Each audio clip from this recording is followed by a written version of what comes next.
Okay, really quick couple of things. We laid in the form on this side.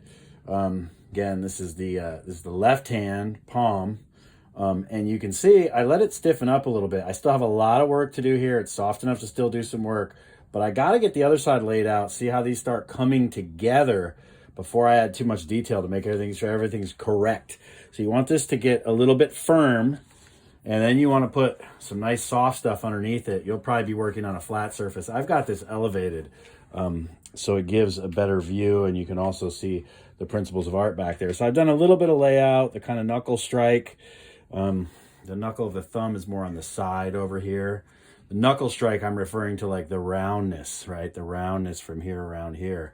So I want to start kind of pulling some clay away, working in some of this, right? This side is still really soft because I've had it wrapped up.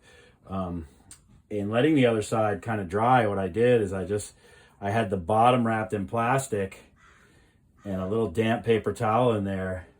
And then the top, I just kind of took the plastic off of the top. Again, a lot of looking as to how that thumb is going to lay up on there. Almost all that can come away. That's actually going to feed more into the edge of the index finger here, right? See how that's wide?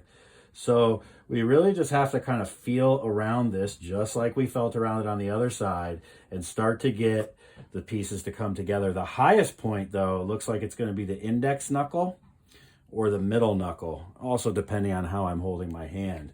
So how all these things relate to each other, right? The way that different forms relate to each other on a single form, like this is a different form than this. How does it relate?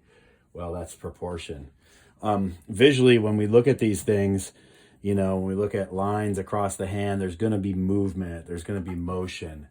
And, you know, this idea of unity or harmony, you know, how much attention am I going to pay to all these spots on the hand? Is one part of the hand going to be really finished and the other not?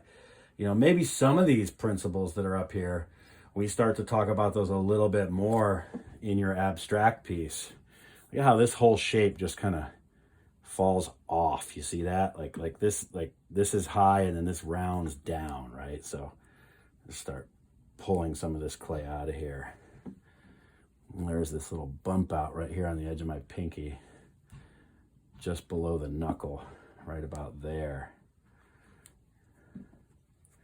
And so you don't want to go too far on this side per se without referencing the other side, right? So some of this, you're not going to be working on a board. You're going to have this thing up in space because, right, there's sides to this as well. But you do kind of want to spend time over here getting things kind of laid out, kind of where you think they are. And then start looking a little bit more side to side, right? Because we're trying to just work taking clay away, right? These fingers are going to get more and more slight as we go. If you understand, they're going to be less and less.